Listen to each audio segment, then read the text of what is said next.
Assalamualaikum warahmatullahi wabarakatuh. Perkenalkan, nama saya Marsha Bilatri Alia Mamonto dari kelas Hukum Ekonomi Syariah 4C.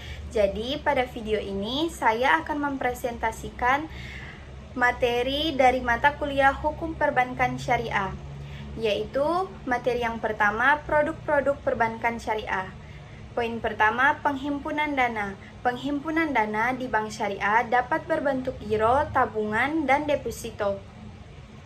Prinsip operasional syariah yang diterapkan dalam penghimpunan dana masyarakat adalah prinsip wadiah dan mudharabah.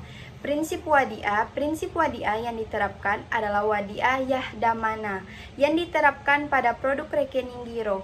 Wadiah dahmana berbeda dengan wadiah amanah. Dalam wadiah amanah, pada prinsipnya harta titipan tidak boleh dimanfaatkan oleh yang dititipi. Sementara itu, dalam hal wadiah yahdamana, pihak yang dititipi atau bank bertanggung jawab atas keutuhan harta titipan sehingga ia boleh memanfaatkan harta titipan tersebut. Ketentuan umum dari produk ini adalah pertama, keuntungan atau kerugian dari penyaluran dana menjadi hak milik atau ditanggung baik, sedang pemilik dana tidak dijanjikan dan tidak menanggung kerugian. Yang kedua, bank harus membuat akad pembukaan rekening, isinya mencakup izin penyaluran dana yang disimpan dan persyaratan lain yang disepakati selama tidak bertentangan dengan prinsip syariah. Yang ketiga, terhadap pembukaan rekening ini, bank dapat menggunakan pengganti biaya administrasi untuk sekedar menutupi biaya yang benar-benar terjadi. Yang terakhir, ketentuan-ketentuan lain yang berkaitan dengan rekening giro dan tabungan tetap berlaku selama tidak bertentangan dengan prinsip syariah. Selanjutnya, prinsip mudharabah. Dalam mengaplikasikan prinsip mudharabah, penyimpanan atau deposan bertindak sebagai saibabul mal, pemilik modal, dan bank sebagai mudarib, pengelola. Dana tersebut digunakan bank untuk melakukan murabahah atau ijarah seperti yang telah dijelaskan terdahulu. Dapat pula dana tersebut digunakan bank untuk melakukan mudharabah kedua. Hasil usaha ini akan dibagi hasilkan berdasarkan nisbah yang disepakati. Selanjutnya,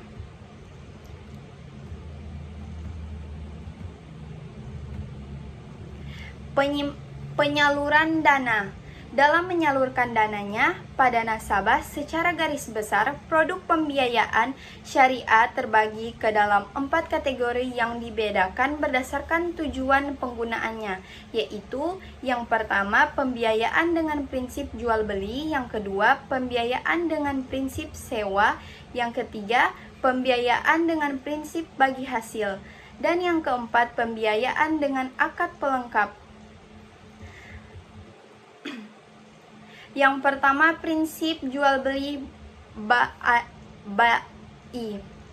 Prinsip jual beli dilaksanakan sehubungan dengan adanya perpindahan kepemilikan barang atau benda. Tingkat keuntungan bank ditentukan di depan menjadi bagian harta atas barang yang dijual.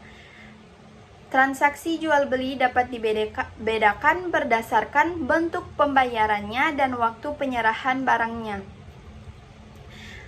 yaitu pembiayaan murabahah, pembiayaan salam, pembiayaan istisna.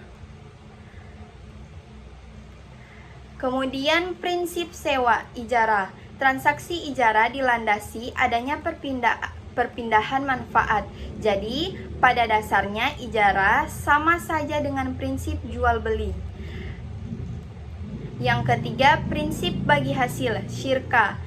Produk pembiayaan syariah yang didasarkan atas prinsip bagi hasil, yaitu bagi hasil yang pertama pembiayaan musyarakah, dan kedua pembiayaan mudharabah, Selanjutnya, produk jasa perbankan lainnya. Produk jasa perbankan lainnya yaitu layanan perbankan di mana bank syariah menerima imbalan atas jasa perbankan di luar fungsi utamanya sebagai lembaga intermediasi keuangan. Yang pertama, wakalah. Wakalah atau perwakilan berarti penyerahan, pendelegasian atau pemberi mandat. Yang kedua, kafalah. Kafalah merupakan jaminan yang diberikan penanggung kepada pihak ketiga untuk memenuhi kewajiban pihak kedua atau yang ditanggung. Yang ketiga, sarf. Layanan jasa perbankan jual beli valuta asing sejalan dengan prinsip sarf. Kemudian yang keempat, kard. Kard adalah pemberian harta kepada orang lain yang dapat ditagih atau diminta kembali. Yang kelima, ran. Ran adalah menahan salah satu harta milik si peminjam sebagai jaminan atas pinjaman yang diterimanya. Yang keenam, hiwala. Hiwala adalah transaksi mengalihkan utang piutang. Yang ketujuh adalah ijarah. Akad ijarah selain menjadi landasan syariah untuk produk pembiayaan, yaitu sewa cicil, juga menjadi prinsip dasar pada jasa perbankan lainnya. Yang kedelapan, al-wadi'ah. Akad al-wadi'ah selain menjadi landasan syariah produk tabungan termasuk giro, juga menjadi dasar layanan jasa tata laksana administrasi dokumen. Selanjutnya, materi kedua yaitu fatwa-fatwa DSN MUI tentang perbankan syariah. Pertama, pengertian fatwa. Fatwa menurut bahasa berarti jawaban dari suatu kejadian atau peristiwa yang merupakan bentuk sebagaimana dikatakan oleh Zamakhsyari dari kata al-fata atau pemuda dalam usianya, dan sebagai kata kiasan, metafora, atau istiara menurut Amir Syarifuddin. Ifta berasal dari kata afta yang artinya memberikan penjelasan, Menurut Kamus Lisan Al-Arab, fatwa berarti menjelaskan. Pengertian fatwa menurut syara ialah menerangkan hukum syara dalam suatu persoalan menjadi sebuah jawaban dari suatu pertanyaan, baik si penanya itu jelas identitasnya maupun tidak, serta berbentuk perseorangan atau kolektif. Sedangkan dalam Kamus Bahasa Indonesia mengartikan fatwa sebagai jawaban keputusan pendapat yang diberikan oleh mufti tentang suatu masalah. Fatwa juga bermakna nasihat orang alim, pelajar baik, petua, sehingga dapat disimpulkan fatwa adalah hasil ijtihad seorang mufti terhadap peristiwa hukum yang diajukan kepadanya. Selanjutnya, dasar hukum fatwa. Pada umumnya, fatwa ditetapkan berdasarkan keterangan Al-Quran, hadis, ijma, dan qiyas. Keempatnya merupakan sumber dalil hukum syariah yang telah disepakati oleh jumhur ulama.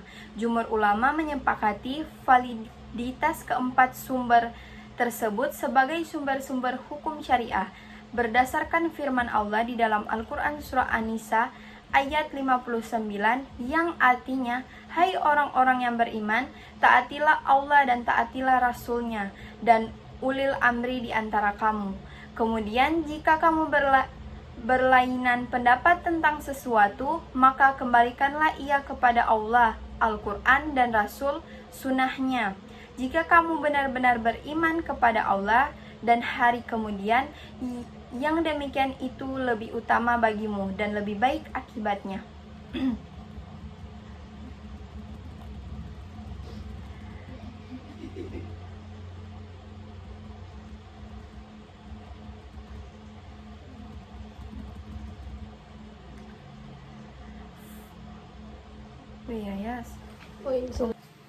Fungsi fatwa terpaut dengan fikih, keduanya memiliki hubungan saling melengkapi, di mana fatwa memuat uraian sistematis tentang substansi hukum Islam. Fikih dipandang sebagai kitab hukum serta sebagai rujukan normatif dalam melakukan perbuatan sehari-hari, sehingga secara jelas fatwa memiliki fungsi sebagai penerapan secara konkret ketentuan fikih dalam masalah tertentu, maka dikeluarkannya fatwa dipandang sebagai pendapat hukum yang berdasarkan pertimbangan. Pengeluaran fatwa ini dimaksud untuk melaksanakan fungsinya yang utama, yakni memberikan pendapat hukum suatu masalah sesuai dengan pendapat mereka tentang tindakan apa yang benar menurut pandangan syariah. Fatwa telah berperan dalam menjelaskan hukum Islam yang berbentuk jawaban konkret terhadap kasus demi kasus yang telah dihadapi oleh masyarakat, yang dapat dijadikan pedoman untuk mengetahui bagaimana penerapan hukum syariah terhadap masalah tertentu. Selanjutnya, pengertian Dewan Syariah Nasional. Dewan Syariah Nasional disebut dengan DSN ialah suatu lembaga bentukan dari Majelis Ulama Indonesia atau MUI pada tahun 1999 yang beranggotakan para ahli hukum Islam. Lembaga ini memiliki fungsi melakukan tugas-tugas MUI dalam menunjukkan ekonomi umat, menangani masalah-masalah yang berhubungan dengan aktivitas lembaga keuangan syariah. Salah satu tugas pokok dari DSNI ialah mengkaji, menggali, dan merumuskan nilai dan prinsip-prinsip hukum Islam dalam bentuk fatwa untuk dijadikan pedoman dalam kegiatan transaksi di lembaga keuangan syariah, serta untuk memberikan pengawasan terhadap Dewan Pengawas Syariah atau DPS yang ada di masing-masing lembaga keuangan syariah, sebagai kewaspadaan MUI terkait dengan kemungkinan fatwa yang berbeda di masing-masing DPS. Lembaga ini memiliki fungsi utama sebagai pengawas produk-produk lembaga keuangan syariah agar produk syariah untuk keperluan pengawasan. Garis paduan tersebut diambil dari sumber-sumber hukum Islam yang dijadikan dasar pengawasan bagi DPS pada lembaga-lembaga keuangan syariah dan menjadi dasar pengembangan produk-produknya. Fatwa DSN MUI terkait perbankan syariah. Yang pertama, Fatwa nomor 76 DSN MUI garing angka Romawi 6 garing 2010 Surat Berharga Syariah Negara Ijarah Asetubiles. Yang kedua, Fatwa nomor 69 garing DSN MUI garing angka Romawi 6 2008 Metode Penerbitan Surat Berharga Syariah Negara. Yang ketiga, Fatwa nomor 71 garing DSN MUI garing angka Romawi 6 2008 Sell and Leaseback. Yang keempat, Fatwa nomor 70 garing DSN MUI garing angka Romawi 6 garing 2008 Metode Penerbitan Surat Berharga Syariah Negara. Fatwa nomor 72 DSN MUI garing angka Romawi 6 garing 2008 Surat Berharga Syariah Negara Ijarah Sell and Leaseback. Yang selanjutnya, Fatwa nomor 66 DSN MUI garing angka Romawi 3 garing 2008 Hak memesan efek terlebih dahulu syariah. Selanjutnya, Fatwa nomor 59 DSN MUI garing angka Romawi 5 garing 2007 Obligasi Syariah Mudharabah Konversi. Sekian presentasi dari saya. Wassalamualaikum warahmatullahi wabarakatuh.